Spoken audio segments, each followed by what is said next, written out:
22 তাহলে এই ভিডিওতে আমরা করব বর্গক্ষেত্র। বর্গক্ষেত্র কাকে বলছে? তার দৈর্ঘ্য প্রস্থ বলে থাকবে না, একটাই বাহু, সবগুলোই বাহু সমান। তাহলে বর্গক্ষেত্র কাকে বলছে? যে চতুর্ভুজের বা যে সামন্তলিক চিত্রে 4টা বাহু থাকবে এবং যার প্রতিটা বাহু সমান হবে এবং প্রতিটা কোণ 90 ডিগ্রি হবে, তাকে আমরা বলব বর্গক্ষেত্র। তাহলে বর্গক্ষেত্র কাকে বলছে? 4টা বাহু সমান। হ্যাঁ, বর্গক্ষেত্র ইন্ডিকেট করবে তোমরা কি করে? না, ওখানে দৈর্ঘ্য প্রস্থ বলে থাকবে না, শুধু দেখবে বাহু বলে থাকবে, বাহু। দৈর্ঘ্য প্রস্থ থাকবে না। দৈর্ঘ্য প্রস্থ থাকলে তোমরা ধরে নেবে আয়তক্ষেত্র, আর বর্গক্ষেত্র থাকলে দেখবে অনলি কেবলমাত্র বাহু বলে থাকবে বা একটা সাইড। ঠিক আছে? তাহলে সাপোজ এটা বর্গক্ষেত্র, এর ধরো বাহু দৈর্ঘ্য 10 মিটার। হ্যাঁ, তাহলে বর্গক্ষেত্রে পরিসীমা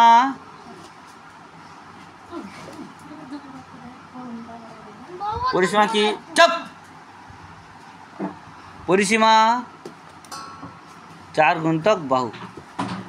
তাহলে পরিসীমা কাকে বলছে? পরিসীমার সূত্র হচ্ছে 4 গুণিতক বাহু, 4টা বাহু যেমন সমান। তাহলে চারদিকের জায়গাটা পেয়ে যাব কি করে? মানে বর্ডারটা হবে 1 4টা 1 2 3 4, 4টা বাহু, তাই একটা বাহুর সঙ্গে 4টা বাহু গুণ করলে পরিসীমা পেয়ে যাব। ক্ষেত্রফল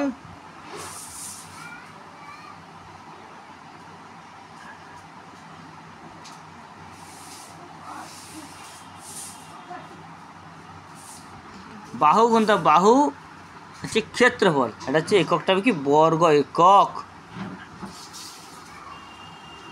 বুঝতে পারলে? বর্গ একক মানে মিটার গুণিতক মিটার, বর্গ মিটার। সেন্টিমিটার গুণিতক সেন্টিমিটার, বর্গ সেন্টিমিটার। মিটার মানে একক গুণিতক একক, গুণ করলে আমরা সবসময় পাবো বর্গ একক। এটা মাথায় রাখতে, বর্গ একক মাস্ট ইউজ করতেই হবে, নাহলে অঙ্ক ভুল। আচ্ছা, ক্ষেত্রফল মানে কি? তাহলে বাহু গুণিতক বাহু। যদি আমি এই পরিসীমাটাই ধরি, এটা যদি আমি ধরেই নেই যে একটা বর্গক্ষেত্র, তাহলে এর পরিসীমা কত হবে? এই বর্গক্ষেত্রের পরিসীমা কত হবে?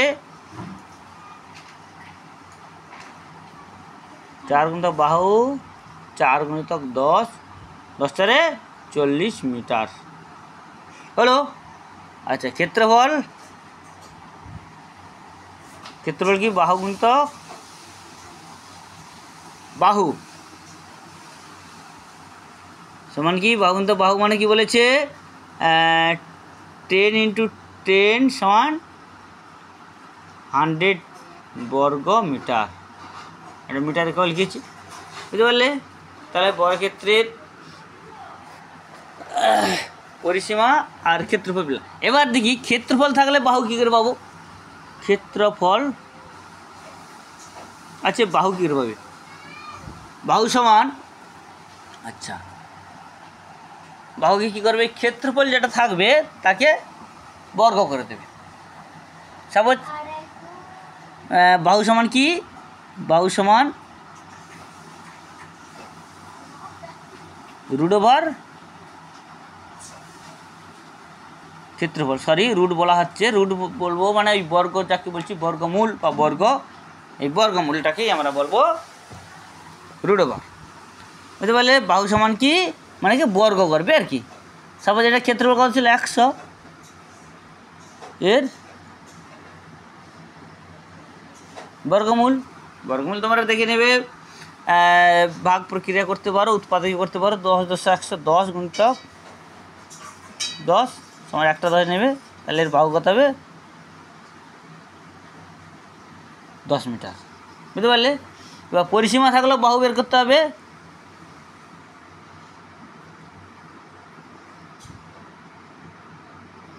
পরিসীমা ভাজিতক 4, পরিসীমাকে 4 দিয়ে ভাগ করতে পারে। আর পরিসীমা কত পেয়েছিলাম? 40। ভাই 4 করে দাও, 10। তাহলে পরিসীমাকে 4 দিয়ে ভাগ করলে বাহু পেয়ে যাব। বর্গক্ষেত্রকে বর্গ মানে ক্ষেত্রফলকে যদি আমরা বর্গমূল করি তাহলে আমরা বাহু পাবো। ঠিক আছে? খুবই সহজ, ট্রাই করে দেখে না। এটা হচ্ছে class 5 syllabus, only class 5, class 5-এর অঙ্ক। এইগুলো থাকে, একটু খালি কেয়ার করে দেখে নে, খুব সহজ। ওকে, থ্যাংক ইউ।